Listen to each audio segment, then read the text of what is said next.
অস্ত্র ছাড়ার ঘোষণা দিয়েছে হামাস। তাহলে কি হামাসের শাসনের বিলুপ্তি ঘটছে গাজায়? তাহলে কি পরাজয় মেনে নিল হামাস? কিন্তু এরকম সিদ্ধান্ত কেন নিল হামাস? এখন গাজাবাসীর কি হবে তাহলে? এসব কিছু নিয়েই বিস্তারিত কথা বলবো এই ভিডিওতে। তো অনেক কিছু জানার আছে, চলুন শুরু করি। প্রথমেই সংশ্লিষ্ট মানচিত্রগুলো দেখে নেব। মধ্যপ্রাচ্যের মানচিত্রে এখানে মধ্যপ্রাচ্যের বিভিন্ন দেশকে দেখতে পাচ্ছেন।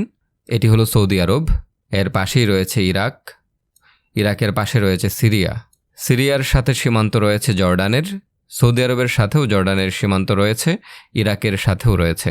আর এদিকে দেখতে পাচ্ছেন মিশরকে, মিশরের অল্প অংশ দেখতে পাচ্ছেন এখানে, এটি হলো সিনাই উপদ্বীপ, আর এটি হলো মূল অংশ। মিশর অনেক বড়, এখানে অল্প অংশ দেখতে পাচ্ছেন। আর এদিকে আছে সুয়েজ খাল, এটি হলো লোহিত সাগর, এদিকে গিয়েছে। আর এটি হলো ভূমধ্য সাগর, এখানে লেবাননকে দেখতে পাচ্ছেন। আর এটি হলো ইসরায়েল এবং ফিলিস্তিন, এই যে অংশগুলো দেখতে পাচ্ছেন সেটি হলো ইসরায়েলের অংশ। এখানে রয়েছে পশ্চিম তীর বা ওয়েস্ট ব্যাংক, আর এটি হলো গাজা। এখানে আরও ভালো করে দেখতে পাচ্ছেন, এটি হলো গাজা, গাজার একদিকে রয়েছে মিশর, একদিকে ভূমধ্য সাগর, আর দুই দিকে রয়েছে ইসরায়েল। আর এখানে ওয়েস্ট ব্যাংককে দেখতে পাচ্ছেন, ওয়েস্ট ব্যাংকের মধ্যেই রয়েছে জেরুজালেম, তিনটি ধর্মের পবিত্র স্থাপনা রয়েছে এই জায়গায়। আর এদিকে দেখতে পাচ্ছেন জর্ডান নদী, আর এটি হলো মৃত সাগর বা ডেড সি। এখন প্রশ্ন হলো গাজা কত বড়? গাজার আয়তন 365 বর্গ কিলোমিটার, আর পশ্চিম তীর এবং ইস্ট জেরুজালেম বা পূর্ব জেরুজালেমের আয়তন 5655 বর্গ কিলোমিটার, আর ইসরায়েলের আয়তন 20,770 বর্গ কিলোমিটার। গাজার জনসংখ্যা 2 মিলিয়ন বা 20 লক্ষ। এই হিসাবটি 2020 সালের হিসাব, এরপরে বিভিন্ন পরিবর্তন হয়েছে। আর এখানে গাজার ম্যাপ দেখতে পাচ্ছেন, এদিকে হলো নর্থ গাজা, তারপর গাজা সিটি, আর এদিকে আছে খান ইউনুস, আর এদিকে আছে রাফা ক্রসিং। রাফা ক্রসিং হলো মিশরের সাথে। এই যে এখানে আরো ভালো করে দেখতে পাচ্ছেন, এদিকেও একটি ক্রসিং আছে কিন্তু সেটি বন্ধ, এটি ইসরায়েলের সাথে। আর রাফা ক্রসিং বিভিন্ন সময় খোলা থাকে, আবার বিভিন্ন সময় বন্ধ থাকে, এটি নিয়ন্ত্রণ করে মূলত মিশর। আর এখানে দেখতে পাচ্ছেন যে 1967 সালের যুদ্ধে ইসরায়েল মিশর, জর্ডান এবং সিরিয়ার কি এলাকা দখল করেছিল। ইসরায়েল মিশরের সিনাই উপদ্বীপ দখল করে নিয়েছিল, তারপর এদিকে সম্পূর্ণ পশ্চিম তীর দখল করে নিয়েছিল জর্ডানের কাছ থেকে, এদিকে গাজা দখল করে নিয়েছিল, আর সিরিয়ার কাছ থেকে গোলান হাইট বা গোলান মালভূমি দখল করে নিয়েছিল। এরপর তার মানচিত্র হয়েছিল এরকম এত বড়। তো মূল টপিকে যাওয়ার আগে আমাদের জানা প্রয়োজন যে এখন পর্যন্ত গাজাকে কারা কারা কিভাবে শাসন করেছে। 1948 থেকে 1967 সাল পর্যন্ত মিশরের প্রশাসনিক নিয়ন্ত্রণে ছিল গাজা। 1948 সালে ব্রিটিশ ম্যান্ডেট শেষ হওয়ার পর ইসরায়েল রাষ্ট্র প্রতিষ্ঠিত হয় এবং প্রথম আরব ইসরায়েল যুদ্ধ সংঘটিত হয়। এই যুদ্ধে মিশর গাজা উপত্যকার নিয়ন্ত্রণ গ্রহণ করে, তবে মিশর গাজাকে নিজেদের ভূখণ্ড হিসেবে আনুষ্ঠানিকভাবে সংযুক্ত করেনি, বরং সামরিক ও প্রশাসনিকভাবে পরিচালনা করত। এই সময় গাজায় বিপুল সংখ্যক ফিলিস্তিনি শরণার্থী আশ্রয় নেয়, ফলে জনসংখ্যা দ্রুত বৃদ্ধি পায়। 1967 থেকে 1994 ইসরায়েলের সামরিক দখল। 1967 সালের 6 দিনের যুদ্ধে বা 6 ডে ওয়ারের মাধ্যমে ইসরায়েল মিশরের কাছ থেকে গাজা দখল করে। এরপর গাজা ইসরায়েলের সামরিক প্রশাসনের অধীনে চলে যায়। ইসরায়েল সেখানে সামরিক ঘাঁটি স্থাপন করে এবং কিছু ইসরায়েলি বসতি গড়ে তোলে। এই সময় ফিলিস্তিনিদের মধ্যে ইসরায়েলি দখলের বিরুদ্ধে প্রতিরোধ আন্দোলন জোরদার হয়। 1987 সালে প্রথম ইন্তিফাদা অর্থাৎ ফিলিস্তিনের গণ আন্দোলন শুরু হয় এবং একই বছর হামাস প্রতিষ্ঠিত হয়। 1994 থেকে 2005 ফিলিস্তিনি কর্তৃপক্ষের আংশিক প্রশাসন। 1993 সালের অসলো শান্তি চুক্তির পর 1994 সালে ফিলিস্তিনি কর্তৃপক্ষ অর্থাৎ প্যালেস্টাইনিয়ান অথরিটি গাজার কিছু অংশের প্রশাসনিক দায়িত্ব গ্রহণ করে। শিক্ষা, স্বাস্থ্য ও স্থানীয় প্রশাসনের দায়িত্ব তাদের হাতে যায়, তবে সীমান্ত, আকাশসীমা, সমুদ্রসীমা এবং নিরাপত্তার গুরুত্বপূর্ণ বিষয়গুলোর উপর ইসরায়েলের নিয়ন্ত্রণ বহাল থাকে। এই সময় গাজায় ফাতা এবং হামাস দুই রাজনৈতিক শক্তির প্রভাব বাড়তে থাকে। 2005 ইসরায়েলের প্রত্যাহার। 2005 সালে ইসরায়েলের প্রধানমন্ত্রী এরিয়েল শ্যারন একতরফাভাবে গাজা থেকে সব ইসরায়েলি সেনা ও বসতি প্রত্যাহার করেন। এর ফলে গাজার ভেতরে স্থায়ী ইসরায়েলি উপস্থিতি শেষ হয়। তবে ইসরায়েল গাজার আকাশসীমা, সমুদ্রসীমা এবং অধিকাংশ সীমান্তের নিয়ন্ত্রণ ধরে রাখে। 2006 থেকে 2007 হামাসের উত্থান এবং ক্ষমতা দখল। 2006 সালের ফিলিস্তিনি আইনসভা নির্বাচনে হামাস সংখ্যাগরিষ্ঠতা অর্জন করে। এরপর হামাস ও ফাতার মধ্যে ক্ষমতার দ্বন্দ্ব শুরু হয়।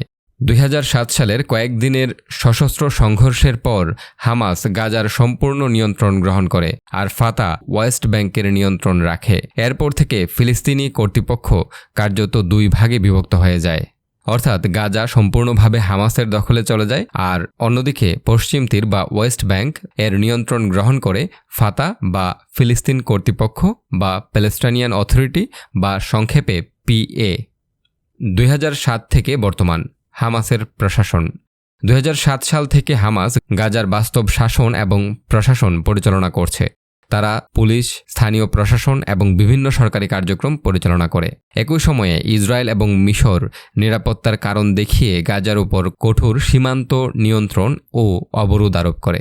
এরপর বহুবার হামাস এবং ইসরায়েলের মধ্যে যুদ্ধ ও সংঘর্ষ হয়েছে, যার মধ্যে 2008 থেকে 2009, 2012, 2014, 2021 এবং 2023 সালের শুরু হওয়া যুদ্ধ সবচেয়ে উল্লেখযোগ্য।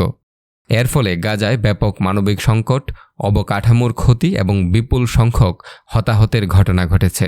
আর 2023 সালের অক্টোবরে ইসরায়েলের উপর হামাসের আক্রমণের পর থেকে ইসরায়েল ক্রমাগত গাজার উপর আক্রমণ চালিয়ে যাচ্ছে, আর এ কারণেই কোণঠাসা হয়ে পড়েছে হামাস। ইসরায়েল গাজার অনেক অংশকে মাটির সাথে মিশিয়ে দিয়েছে।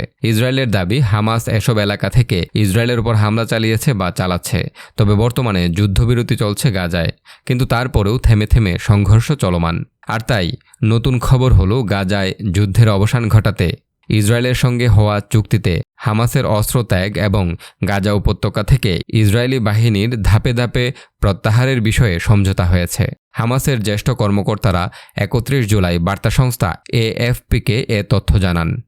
গত অক্টোবর থেকে গাজায় ইসরায়েল এবং হামাসের মধ্যে যে যুদ্ধবিরতি কার্যকর রয়েছে তার অগ্রগতির পথে হামাসকে নিরস্ত্র করার প্রশ্নটি অন্যতম বড় জটিল বিষয় ছিল। হামাসের এক কর্মকর্তা বলেন, অস্ত্রের বিষয়টি নিয়ে একটি সমঝোতায় পৌঁছানো হয়েছে। পাশাপাশি গাজা উপত্যকা থেকে ইসরায়েলি বাহিনীর ধাপে ধাপে প্রত্যাহারের বিষয়েও দুই পক্ষ একমত হয়েছে। হামাসের এই কর্মকর্তা আরও বলেন, এখন মধ্যস্থতাকারী দেশগুলো এবং মার্কিন প্রেসিডেন্ট ডোনাল্ড ট্রাম্পের গঠন করা শান্তি পরিষদ বা বোর্ড অব পিস চুক্তির শর্তগুলো ইসরায়েল মেনে চলছে কিনা তা নিশ্চিত করবে বলে প্রত্যাশা হামাসের। হামাসের আলোচক দলের সদস্য গাজী হামাদ বলেন, গাজা উপত্যকার মানুষকে হত্যা এবং বাস্তুচ্যুতি থেকে রক্ষা করার উদ্দেশ্যেই দলটির এ নমনীয় অবস্থান। তার মতে সংগঠনের অস্ত্র সংক্রান্ত বিষয়টি মূলত ইসরায়েলি সেনা প্রত্যাহার, জাতীয় কমিটি মোতায়েন এবং এ অঞ্চলের পুনর্গঠন কাজের সঙ্গে সরাসরি যুক্ত। এই জ্যেষ্ঠ কর্মকর্তা বলেন, হামাসের নিরস্ত্রীকরণের বিষয়ে ইসরায়েল কোনো ধরনের হস্তক্ষেপ করবে না। এ দায়িত্ব পালন করবে শুধু জাতীয় কমিটি। তার দেওয়া তথ্য অনুযায়ী national committee for administration of Gaza NCAG বা গাজা প্রশাসন বিষয়ক জাতীয় কমিটি পূর্বনির্ধারিত সময়সূচি অনুযায়ী অস্ত্রের তালিকা তৈরি এবং তা সংরক্ষণের বিষয়টি তদারকি ও বাস্তবায়ন করবে। গাজায় অস্ত্র রাখা, জমা করা বা তার নিয়ন্ত্রণের একক কর্তৃত্ব থাকবে শুধু এই জাতীয় কমিটির হাতে। শান্তি পরিষদের গঠন করা এই জাতীয় কমিটি অবশ্য এখনও গাজা উপত্যকায় প্রবেশ করেনি। এর আগে আল জাজিরা জানায়, যুক্তরাষ্ট্রের প্রেসিডেন্ট ট্রাম্প দাবি করেছেন তার গঠিত বোর্ড অব পিস গাজায় হামাস এবং অন্যান্য সব সশস্ত্র গোষ্ঠীকে নিরস্ত্র করার বিষয়ে একটি সমঝোতায় পৌঁছেছে। গত বৃহস্পতিবার নিজের মালিকানাধীন সামাজিক যোগাযোগ মাধ্যম ট্রুথ সোশ্যালে ট্রাম্প লিখেছেন, এ সমঝোতা গাজার জন্য একটি গুরুত্বপূর্ণ পদক্ষেপ। এর মাধ্যমে একটি নতুন ফিলিস্তিনি সরকার গঠিত হবে যা ফিলিস্তিনিদের কল্যাণে শান্তি পরিষদের সঙ্গে ঘনিষ্ঠভাবে কাজ করবে। একই সঙ্গে ইসরায়েল তার প্রাপ্য নিরাপত্তা পাবে। ট্রাম্প আরও বলেন, ধাপে ধাপে হামাসের নিরস্ত্রীকরণের প্রক্রিয়া গত অক্টোবরে তার মধ্যস্থতায় হওয়া যুদ্ধবিরতি চুক্তির অংশ। ওই চুক্তির মাধ্যমে গাজায় ইসরায়েলের গণহত্যামূলক যুদ্ধের অবসান ঘটে বলে তিনি দাবি করেন। এ যুদ্ধে 73,000-এর বেশি ফিলিস্তিনি নিহত হয়েছেন এবং গাজার বিস্তীর্ণ এলাকা ধ্বংস হয়ে গেছে। এদিকে গাজী হামাদ আল জাজিরাকে বলেছেন, গাজা শান্তি চুক্তির আওতায় ইসরায়েল নিজের প্রতিশ্রুতি কার্যকর না করলে হামাসও চুক্তির কোনো ধাপ কার্যকর করবে না। অন্যদিকে ট্রাম্প আরও বলেছেন যে নিরস্ত্রীকরণ শেষ হলে ইসরায়েল গাজা থেকে সেনা প্রত্যাহার করবে। এরপর সেখানে আন্তর্জাতিক স্থিতিশীলতা বাহিনী গঠন করা হবে এবং এই বাহিনী নতুন একটি ফিলিস্তিনি পুলিশ বাহিনীর সঙ্গে কাজ করবে।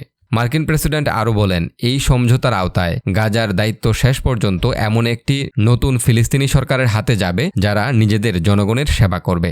গত সপ্তাহের শেষের দিক থেকে হামাসের নেতারা মিশরের রাজধানী কায়রোতে অবস্থান করছেন। সেখানে তারা মিশর, কাতার ও তুরস্কের মধ্যস্থতাকারীদের সঙ্গে যুদ্ধবিরতি চুক্তি নিয়ে আলোচনা করছেন। প্রশাসনিক সংস্থা বিলুপ্তির ঘোষণা হামাসের। গত 6 জুলাই গাজায় নিজেদের নেতৃত্বাধীন প্রশাসনিক সংস্থা বিলুপ্তির ঘোষণা দেয় হামাস।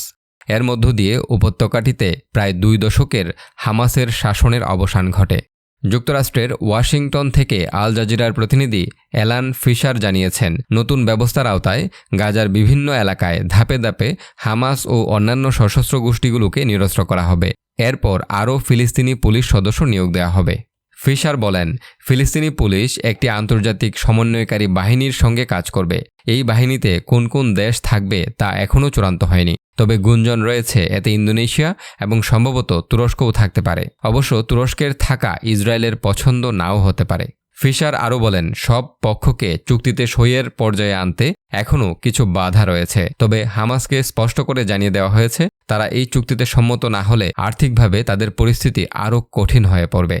ফিশারের ভাষ্য, এই চুক্তি মেনে নিতে হামাসের উপর আন্তর্জাতিক চাপ ছিল, এ বিষয়ে কোনো সন্দেহ নেই। এর আগে যুক্তরাষ্ট্রের এক কর্মকর্তা সাংবাদিকদের বলেন, বোর্ড অব পিসে তুরস্ক ও কাতারকে অন্তর্ভুক্ত করার সিদ্ধান্ত নিয়ে ইসরায়েলের ব্যাপক সমালোচনা ছিল, কিন্তু দেশ দুটিকে অন্তর্ভুক্ত করার সিদ্ধান্ত যে সঠিক ছিল এই সমঝোতা তার প্রমাণ। ওই মার্কিন কর্মকর্তার ভাষায়, আমার মনে হয় শেষ পর্যন্ত ফিলিস্তিনি কর্তৃপক্ষ ও হামাসের বাইরে একটি বিকল্প সামনে এসেছে। এটি একটি প্রযুক্তি নির্ভর ও রাজনৈতিক সরকার হবে, যার মূল লক্ষ্য হবে জনগণের কল্যাণে কাজ করা। অর্থাৎ এখন পর্যন্ত যে সংবাদ পাওয়া যাচ্ছে তাতে এটি সত্য যে হামাস তার অস্ত্র ত্যাগ করছে এবং এছাড়াও হামাস কাতার থেকে তার কার্যক্রম সরিয়ে তুরস্কে নিয়ে যাচ্ছে। তো এরপরে কি হয় তা দেখার বিষয়। ফিলিস্তিন এবং ইসরায়েল নিয়ে অসংখ্য ভিডিও রয়েছে, অনেক গুরুত্বপূর্ণ বিষয় আলোচনা করা হয়েছে, সেই ভিডিওগুলো দেখে নিন। আমার ফেসবুক পেজ রয়েছে, সেটি ফলো করুন। এছাড়া দ্য ম্যাপ নামে আরেকটি চ্যানেল রয়েছে, সেটিতে প্রত্যেকটি দেশের বিস্তারিত তথ্য আলোচনা করা হয়, সেটি সাবস্ক্রাইব করে আসুন। ধন্যবাদ।